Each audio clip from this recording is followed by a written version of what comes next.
안녕하세요. 안녕하세요. 네.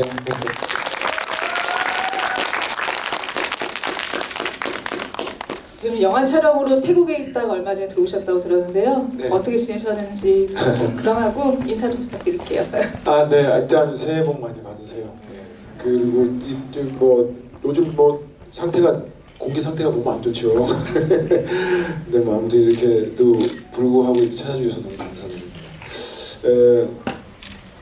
저는 태국에서 한 3개월 정도 촬영하고 다 그 제목이 다만 악에서 구하소서라는 액션 영화였는데요. 잘 끝내고 29일 날 왔었어요.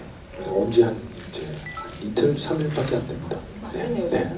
얼굴이 그렇게 까맣지 않습니까? 좋으신데요, 너무. 아, 그래요? 네, 알려드리고 있습니다. 오셨는데 한국의 상황이 별로 그래서 저 공항에서 네네. 아니 뭐 어쨌든 저도 그쪽에서도 태국도 뭐 마찬가지라 그래서 뭐 전 세계가 지금 뭐 다 그러고 있어서 완전 조심해야죠. 뭐. 오늘 그런데 이렇게 자리해 주셔서 너무 감사드립니다. 배우님도 그렇고요. 네. 주옥 같은 작품들이 많으셔가지고 어떤 영화를 선정하실지 굉장히 궁금했는데요. 너는 내 운명을 꼽아주셨더라고요. 특별한 이유가 있는지 궁금합니다. 일단 이 영화를 통해서 황정민이라는 배우가 있다. 그리고 저한테는 첫 나무 주연상을 받게 해준 작품이었고요. 또 하나는 기본적으로 제가 멜로 영화를 굉장히 좋아합니다. 사랑 얘기를 다루는 영화를 굉장히 좋아하는데 요즘은 그런 영화가 아예 제작이 되어지지도 않을 뿐더러 그거를 하고 싶다고 해서 할 수 있는 곳도 없고 그런 작품들도 없다 보니까 가끔씩 누가 사랑하는 얘기들을 이렇게 지켜보고 있는 듯 영화를 보고 싶은데 없으면 좀 섭섭하잖아요. 그래서 이 영화를 여러분들과 같이 나누고 싶어서 제가 선택을 했습니다. 아까 그 황정민이라는 배우가 알게 된 영화라고 했는데 사실 그때 나무주연상 받을 때 많이들 아시겠지만 밥상소감으로 굉장히 유명하잖아요. 네, 혹시 아시나요? 밥상소감? 그때? 네, 아시죠. 근데 그게 준비하셨던 멘트는 아니라고 들었거든요. 그게 지금까지도 화제되고 있는데 그 멘트가 혹시 배우님 인생에 영향을 끼친 게 좀 있을까요? 네. 그렇죠. 거의 10년이 넘었던 얘기를 지금까지 이렇게 관객분들이 하시는 걸 보면 제 인생에 분명한 영향이 있었겠죠. 근데 저는 이제 연극을 하다가 영화를 시작하게 돼서 연극을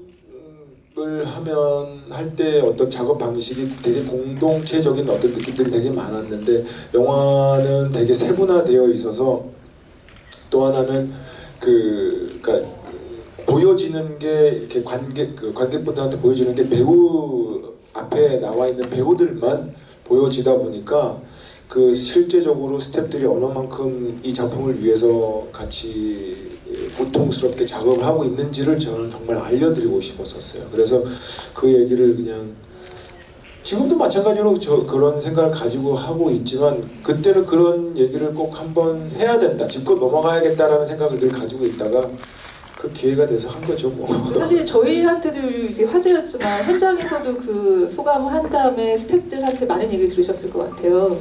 뭐 우선 지금도 뭐 계속해서 그런 얘기들을 많이 하셔요. 배우 스태프들 이제 제가 어느덧 이제는 그 현장에서 형이 돼버렸어요. 선배님이 돼버려. 그때만 해도 저는 이제 거의 뭐 약간 동생 그런 중간 입장이었는데.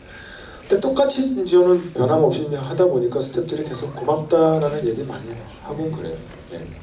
밥상 소감도 유명하지만 요즘에는 갑분싸로 더 유명해지신 것 같습니다. 어떤 상황이었는지 다시 한번 말씀을 해주시겠습니까? 모르시는 분들도 계실 것 같아요. 그러니까 아시죠? 갑분싸가 어떤 내용인지 아시잖아요. 갑자기 분위기 쌓인다는 거잖아요. 제가 저희 또래들은 잘 몰라요. 그 말 줄임에 대해서 그냥 솔직히 인터넷상의 은어잖아요. 그런데 갑자기 나한테 이제 이런 행사였었어요. 그런데 이게 도대체 뭐 갑분사가 뭐냐. 그 제가 순간 떠오르는 갑자기 분뇨를 싸지른다라고 썼어요. 어쨌든 말이 되는 거니까. 말이 그게 되죠. 정답이 있는 게 아니잖아요, 따지고 보면. 그래서 그냥 갑자기 분뇨를 싸지른다. 그러니까 저를 아는 사람들은 그 말이 황정민 답다고 할 텐데 잘 모르시는 분들은 뭐 너무 재밌었나 봐요. 근데 저도 쓰고 나서 너무 어이가 없어가지고 그냥 아무튼 그랬던 기억이 납니다. 그 요즘 영화 홍보를 하면 네네. 이렇게 줄임말 이런 거를 되게 많이 하잖아요. 그렇죠. 너무 싫어요. 공포가 좀 있으실 것 같아요. 그러니까 잘 모르니까 무슨 말인지 잘 모르니까요, 제가. 그러니까 어쨌든 그때 아무튼 그 이후로 모든 인터뷰에 그 갑분사와 관련된 그런 그 줄임말들을 계속 질문하셨더랬어요. 그래가지고 그때 조금 알았었는데 지금 다 까먹었어요. 최근에 배운 줄임말 없나요? 네. 다시 영화 이야기를 하자면 석중은 너무 좋은 사람이라서 네. 판타지적으로 느껴지기까지 하는데 그런 사람을 연기하는 게 배우들은 가장 어렵다고 하더라고요. 배우님도 그러셨나요? 어떻게 보면 그러니까 우리가 생각하고 있는 어떤 그런 남자 여자를 떠나서 그 한 사람의 사람을 봤을 때 정말 좋은 사람의 표본 약간 그런 비슷한 점이 있잖아요. 표본 같은 느낌이 있는데 처음에 그 영화를 시작하면서 제가 제일 고민스러웠던 건 이런 심파적인 이런 느낌들을 어떻게 하면 관객들이 그 관통하고 관객들의 진심을 그 석중과 은하의 그 진심을 관객들하고 같이 공감할 수 있을까에 대한 고민을 되게 많이 했었어요. 그때 그 감독님하고 도연이하고 저하고 세 명이서 어디를 갔었냐면 전라도 광주에 하루 쉬는 날이었었는데 영화를 보러 갔었어요. 그때 그 작품이 클린트 이스트우드의 그 복싱하는 영화인데 밀리언 달러. 예, 밀리언 달러 베이비였었어요. 그걸 보면서 처음에는 저희가 이렇게 막 그러니까 시골 얘기고 근데 이런 좀 심파적인 요소가 강하다 보니까 뭔가 좀 카메라 웍이나 이런 것들을 조금 더 다양하게 좀 관객들한테 좀 해줘야 된다. 그래서 좀 이런 심파적인 것들을 조금 상쇄시킬 수 있게끔 하자라고 막 그런 얘기들을 되게 많이 했었었는데 그 밀리언 달러 베이비를 보면서 깜짝 놀랐던 거죠. 그러니까 다들 보고 좀 뭐 뒤통수를 그냥 제대로 한 대 맞은 듯한 느낌이 있었어요. 그러니까 그 연기 잘하는 배우들이 있었지만 카메라 웍이나 그런 게 없었어요. 그냥 카메라를 딱 이렇게 뻗쳐놓고 그냥 그 분들의 연기로 이렇게 이 스크린을 채우는데 너무너무 영화가 좋았었거든요. 그래서 저게 정답이구나. 그러니까 배우의 연기가 진심이 정확하게 전달이 되고 거짓말하지 않고 정말 좋은 연기로 딱 하면 아무리 영화가 심파든 뭐든 간에 관객들은 좋아할 것이다. 이 소통이 된다라는 이제 저한테는 그게 어쨌든 하나의 확답이 생긴 거죠. 그래서 이제 그 너는 내 운명이라는 작품이 그런 식으로 굉장히 무식하게 관통하기 시작했던 것 같아요. 정확한 게 사실 저희도 너는 내 운명을 좋아하는 이유가 어떻게 보면 되게 낯간지러울 수 있는 대사도 많고 그런 거 많은데 그런 상황들이 전도연과 황정민한 두 배우를 통과하는 순간 뭔가 진짜처럼 보이는 마법이 일어나잖아요. 아까 말씀하셨듯이 연기라는 건 일종의 거짓말이고 근데 그 거짓말을 관객들한테 진짜처럼 보이게 할 수 있는 연기의 변수랄까? 그런 것들이 좀 있을까요? 연기할 때? 네. 그러니까 연기하는 동안만큼은 정말 그 은하를 사랑하고 그 은하라는 사람이 없으면 안 될 것 같은 내 그 마음을 계속 촬영하는 내내 그걸 유지하는 게 되게 힘든데 아무튼 그게 제일 중요했었어요. 그래서 왜 우리가 사랑을 하게 되면 설레잖아요. 근데 그 설레는 연기를 어떻게 하겠어요? 근데 그 사람이 진짜로 설레다 보면 연기를 하지 않아도 나도 모르게 그 얼굴에 눈에 그게 설렘이 나오는 거거든요. 그러니까 그런 정직한 감정을 계속 유지하려고 되게 노력을 했었죠. 네. 이 영화는 접속, 약속, 내 마음의 풍금 등으로 한국 멜로의 한 축을 맡았던 전도연 배우께서 출연해서 화제가 되기도 했는데요. 전도연 배우가 연기하면서 과연 멜로의 여왕이구나 라고 생각했던 그런 부분이나 지점들이 좀 혹시 있으셨나요? 우선 도연 씨는 그 당대 그때 최고 스타였었어요. 그리고 저는 밥상 소감에도 나왔던 일개 나부랭이 배우예요. 아무 사람들 잘 모르는 신인이었었고, 그러니까 어쨌든 저한테는 어떻게 저 사람이 나랑 같이 연기를 해줄 수 있지? 약간 그런 거 있어요. 그러니까 너무 고마웠었어요. 이렇게 이 작품을 통해서 나랑 같이 연기를 한단 말이에요. 그러니까 저는 너무너무 고마웠고, 그래서 도연이가 연기하는 거에 대해서 그냥 좋았어요. 마냥. 그러니까 연기를 워낙 또 잘하긴 하지만 일단 너무 좋아했었어요, 제가 도연이를. 그래서 그랬고, 또 하나는 굉장히 그 캐릭터 분석하는데 아주 영악하게 영악해요. 영악하다는 말이 좋은 말입니다. 나쁜 말이 아니에요. 그러니까 아주 포인트 있는 거를 잘 집어내서 정확하게, 그러니까 길게 막 이런 것들 하지 않고 아주 필요한 부분만 정확하게 딱 하는 연기를 해요. 그게 진짜 어렵거든요. 하기. 혹시 한 가지 예를 좀 들어주실 수 있으실까요? 뭐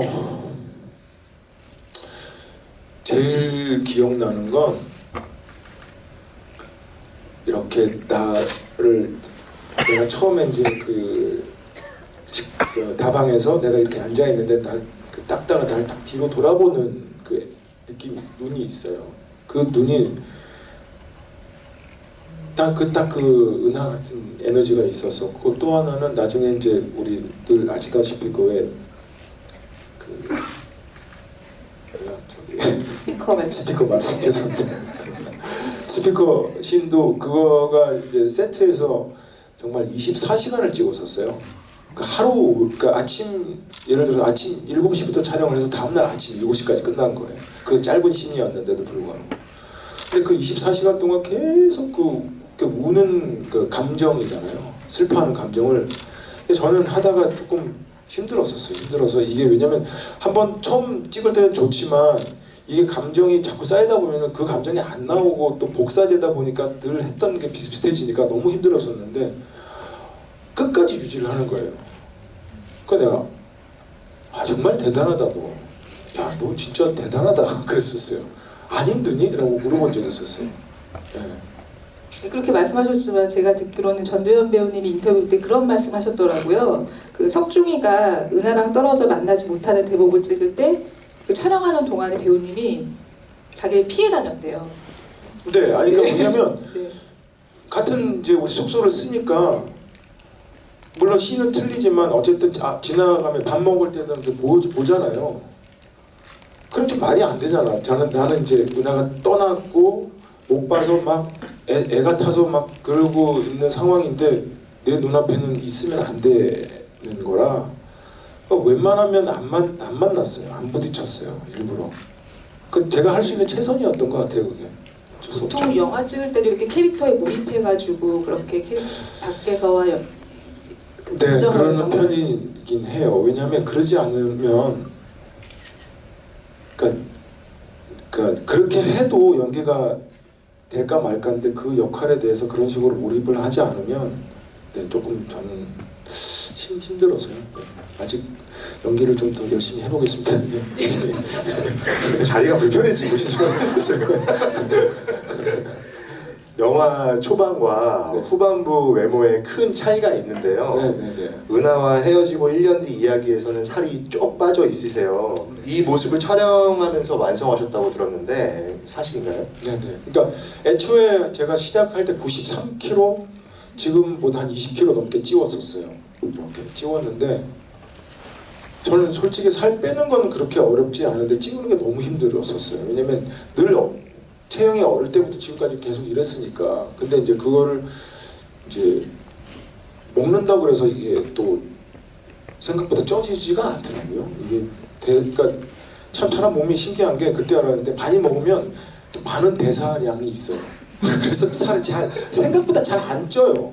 저기 갑분싸가 떠오르는데 아무튼 죄송합니다. 아무튼 그런데 그러고 나서 이제 처음에 왜 그렇게 했냐면 그 실제 그 당사 주인공이었던 그 분이 그 감독님께서 이 영화 시작하기 전에 사진 2장을 주셨어요. 근데 원래 있는 사진과 살이 쭉 빠진 사진 2장이 있더라고요. 그래서 이분이 이렇게 돼서 이렇게 됐다. 그 여자분을 만나서 그래서 야, 이거 어떻게 하죠? 아무튼 제가 해보겠습니다 했는데 막상 제가 할 수 있었던 건 어쨌든 열심히 찍었고 그러고 나서 저한테 주어진 시간이 한 열흘 정도 동안 이제 다시 원래대로 만드는 거예요. 20kg를 빼는 거였는데 뭐 어쨌든 뭐 안 먹으면 빠져요. 빠지긴 하는데 머리도 같이 빠져요. 그래가지고 뭐 어쩔 수 없는 거라. 근데 지금 저는 조금 속상한 게 그렇게 찌워놓고 완전 이렇게 많이 빼기를 원했었거든요. 근데 또 안 빠져요 생각보다. 이게 그러니까 화면상으로 보면 거의 한 70kg인데 화면상으로 보면 크게 뭐 이렇게 많이 빠져 있지 않더라고요. 그래서 너무나 그래요? 비교가 확 되던데요. 저 그래요? 보고도 놀라. 저는 또 거기 놀랐던 게 보통은 그렇게 살 중간에 빼는 게 힘드니까 촬영 전에 걸 찍고 한 다음에 하는 경우도 많은데 중간에 그렇게 확 빼줬다고 해서 저는 그것도 좀 놀랍긴 했었어요. 네. 그때는 제가 신인 배우라 저한테 주어진 시간이 단 10일이었어서 입금이 되면 뭐든지 되는 그런. 열심히 할 수 있습니다. 아까 그 스피커씬 얘기가 잠시 나왔는데 제가 듣기로는 스피커씬이 배우님 아이디어에서 시작됐다고도 들었거든요. 거기에 대해서 좀만 알려주세요. 네. 그러니까 원래는 그런 씬은 아니었었고요. 그러니까 이제 감독님이 이제 여쭤보길래, 그러니까 어떻게든 솔직히 그 면회실에는 그런 스피커가 달려 있지 않아요. 그리고 상대방이 서로 이제 통화할 수 있는 전화기만 있지 그렇게 할 수가 있지 않아요. 근데 어쨌든 이게 이제 중요한 건 그런 사실을 보여주는 게 아니라 이 두 사람의 사랑에 대한 이야기를 보여주는 거기 때문에 그게 솔직히 실제는 그렇다 치더라도 그건 조금 변해서라도 이 사람의 어떤 사랑의 과정에 성숙되는 그 과정에 어쨌든 맨 마지막 클라이막스의 장면으로서 뭔가 세팅이 필요하지 않냐라고 제가 일단 말씀을 드렸고, 그래서 스피커 얘기를 하고 그 행동들은 이런 식으로 행동을 하면 어때요? 라고 얘기를 했고, 그래서 미술 감독님께서도 고민을 좀 해보시더니 실제로는 그렇지 않지만 이 영화랑 충분히 맞다라고 해서 그렇게 된 거죠. 명장면이 탄생한. 네. 그 너는 내 운명은 허진호 감독의 봄날은 간다가 던진 사랑이 어떻게 변하니에 대한 대답으로 보이기도 하는데요. 석중은 사랑은 변하지 않는다는 입장을 영화 내내 보여주고 있어요. 배우님은 실제로 좀 어떻게 생각하시는지 궁금합니다. 다행히 저희 집사람이 여기 와 있어가지고 사람은 절대 안 변합니다. 네, 절대 변할 수가 없습니다. 네. 그러니까 알았으면 큰일 날 뻔했어요. 이렇게 좀 명쾌한 해답이 나오는데, 네, 절대 변해서도 안 되고요. 안 됩니다. 큰일 납니다. 아무튼. 네, 그렇습니다. 약간 잠시 두 분 같이 계시는 거 봤는데 저 너무 부럽더라고요. 사이가 너무 좋으셔가지고 진심으로 그렇게 돼 있고, 그 너는 내 운명과 이제 행복을 30대에 찍으셨고 남자가 사랑할 때라는 멜로 영화를 또 40대 하셨어요. 그 인터뷰 때 나는 50대에도 멜로 영화를 찍고 싶다라고 하셨었는데 지금도 그 생각은 유효하신가요? 네, 저는 왜냐하면 단지 멜로 영화를 좋아하기보다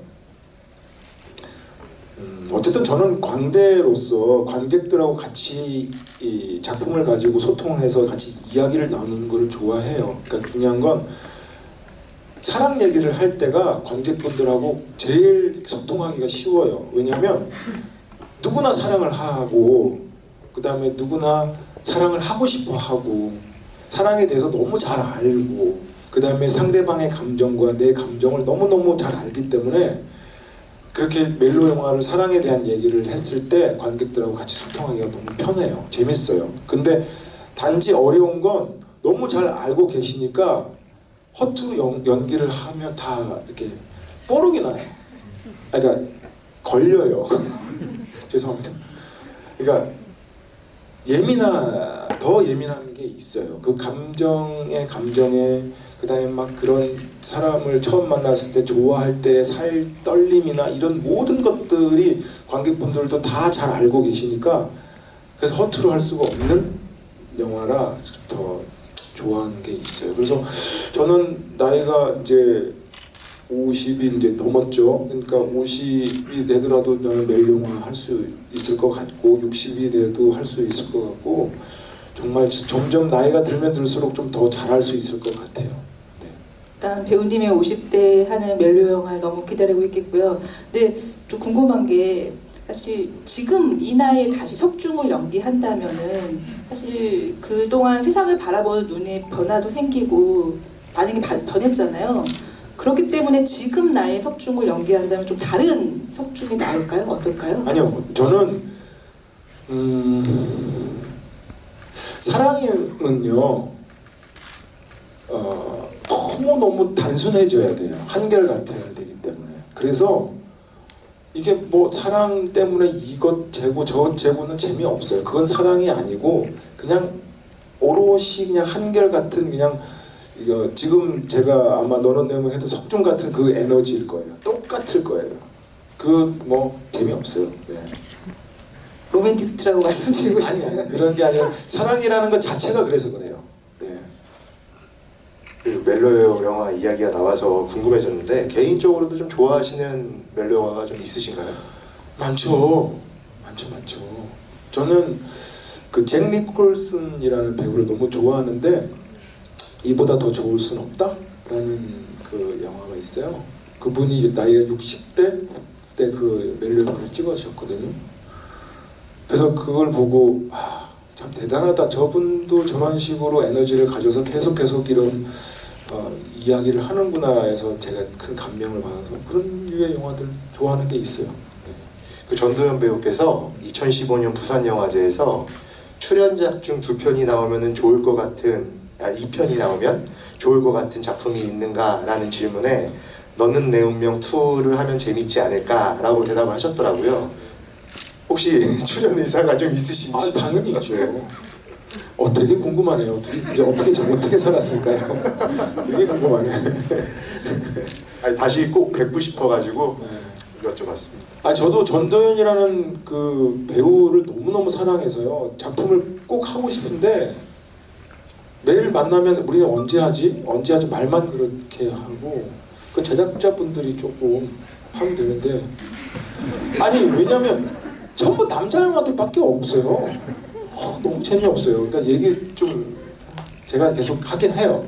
주변 제작자분들한테 왜 이렇게 남자 영화들만 있냐. 왜 그렇다라고 좀 생각하시나요?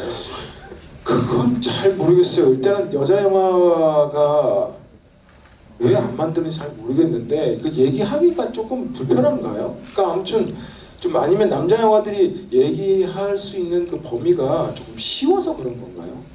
예를 들어서 뭐 깡패 영화든 어쨌든 뭐 그런 뭐 이렇게 액션 영화든 뭐 이런 주에 좀 쉽게 접근할 수 있는 영화라서 그런 건지 모르겠지만 그러니까 아무튼 저도 계속 얘기를 하고 있습니다. 제발 멜로 영화 좀 이렇게 같이 가족 영화 다 같이 보고 이렇게 따뜻해지고 할 수 있는 그냥 그거 말고 우리가 해봅시다라고 계속 얘기를 하는데 모르죠 뭐.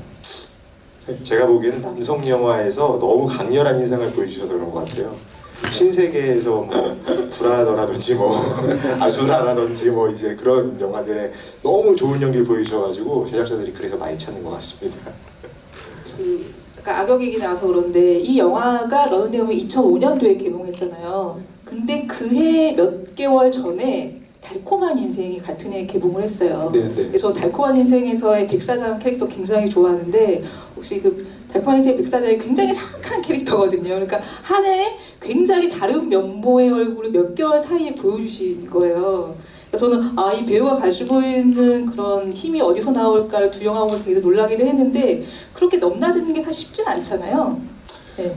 그럼 어쨌든 백사장이라는 역할 자체는 또 저한테는 또 새로운 도전이었었어요. 왜냐면 역할 자체가 굉장히 작았던 역할이었는데 대본상에서도 크게 없었어요.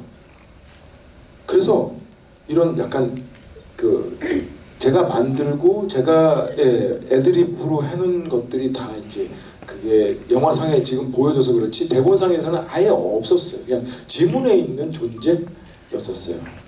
그래서 그 달콤한 인생에는 신이 딱 제가 백사장이 4신 나오거든요.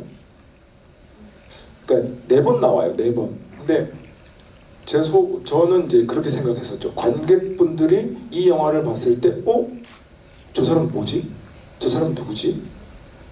이런 식으로의 어떤 인물을 만나봤으면 좋겠다라는 게 저의 약간 꿈이었죠. 꿈이라기보다는 그러니까 저의 약간 그거였었어요. 포부였었어요.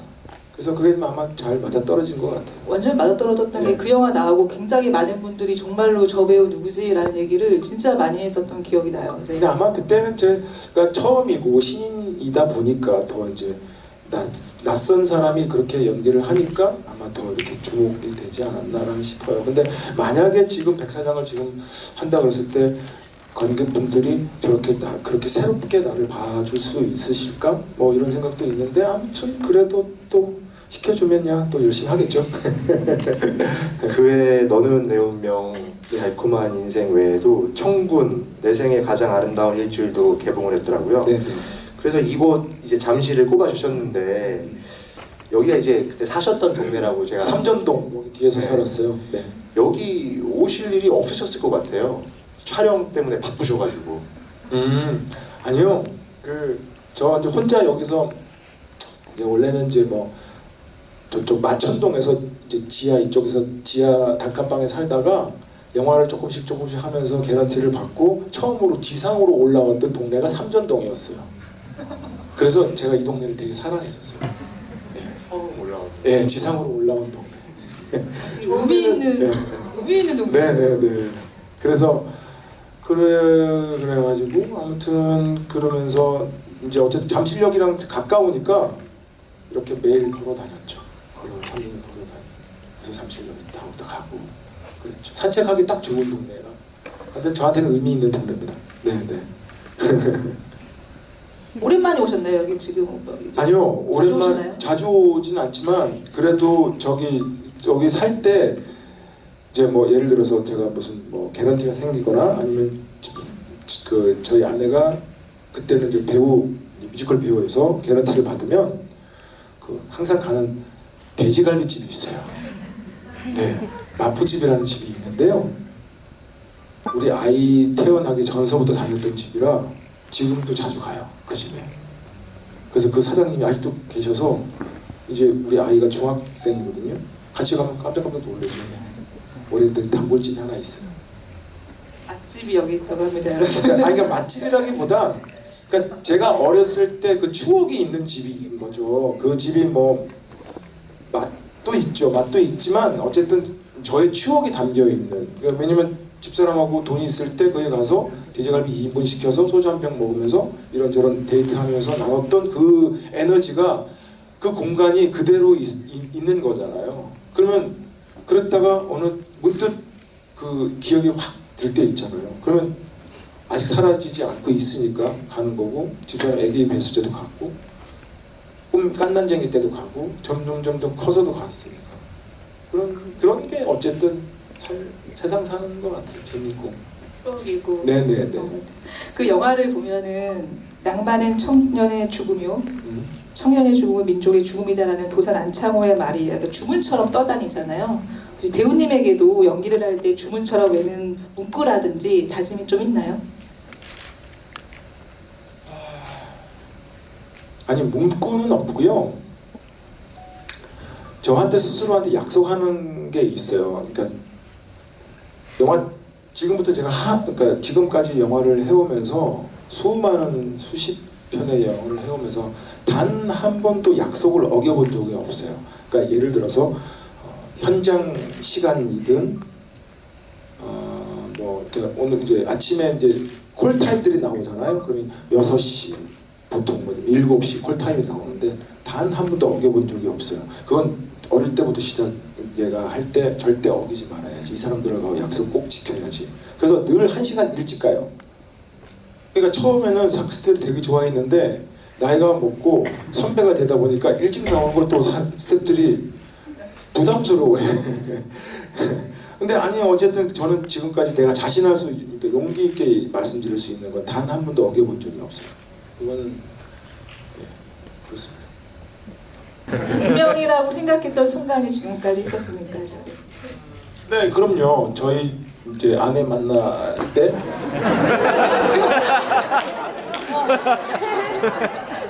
아니 그 왜냐면 저 캐치라는 공연을 할 때였어요. 뮤지컬 캐치 할 때였는데 딱 순간 들어올 때 보고 저 사람이랑 결혼할 것 같은데 라는 생각이 들었었어요.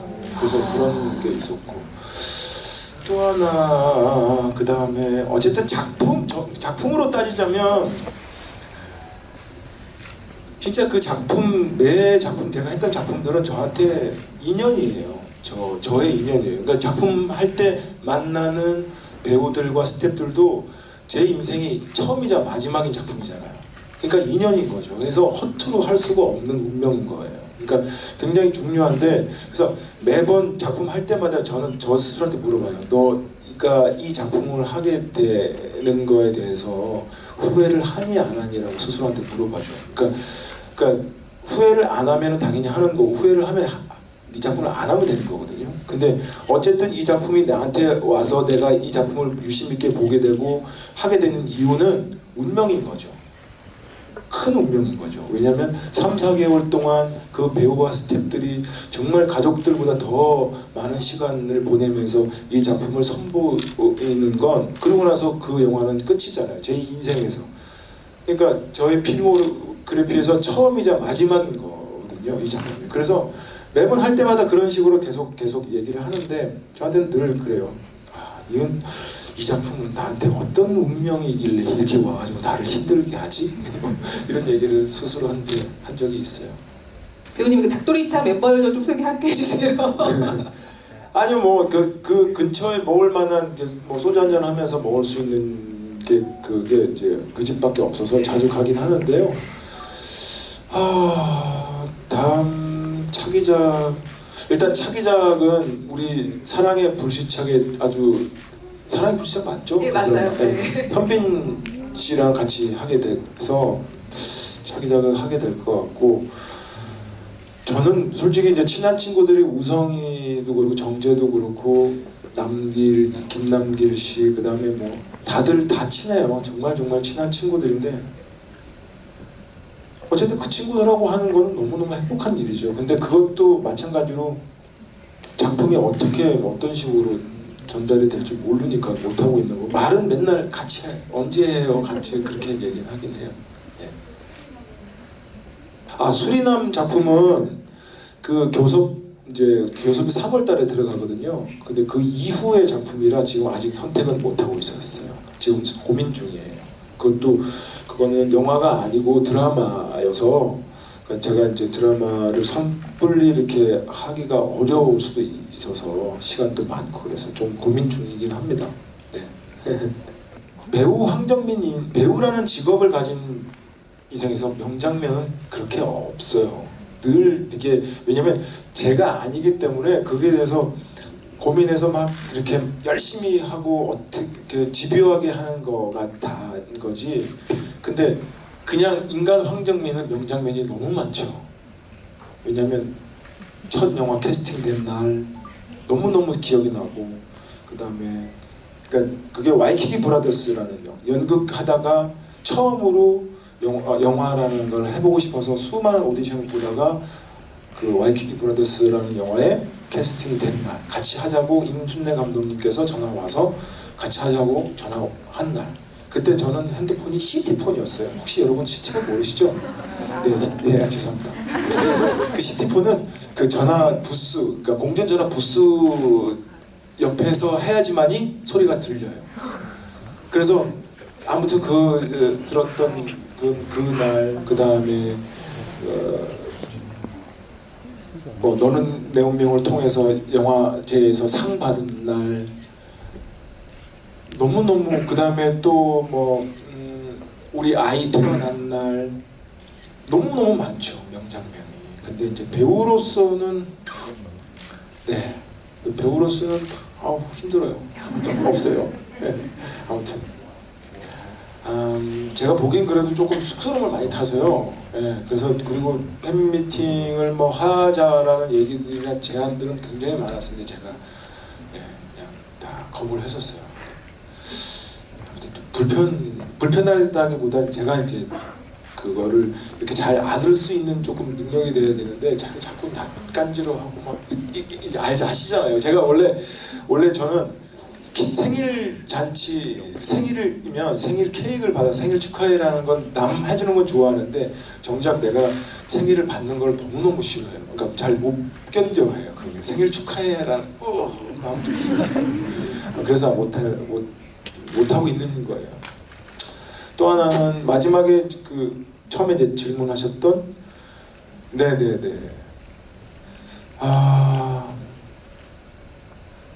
다 좋아요. 다 너무너무 좋아요. 좋아하는데 각자 성향들이 조금 틀려요. 왜냐? 영화는 너무 어려워요. 왜냐면 화면에 연기를 했을 때 보면 내가 거짓말로 하고 있는지 거짓말로 지금 거짓 연기를 하고 있는지 금방금방 다 들켜요. 왜냐면 내가 그 감정을 정확하게 드러내서 하는 거기 때문에. 그래서 이게 너무 예민해서 어려워요. 숨통이 막 이렇게 조여질 때가 있죠.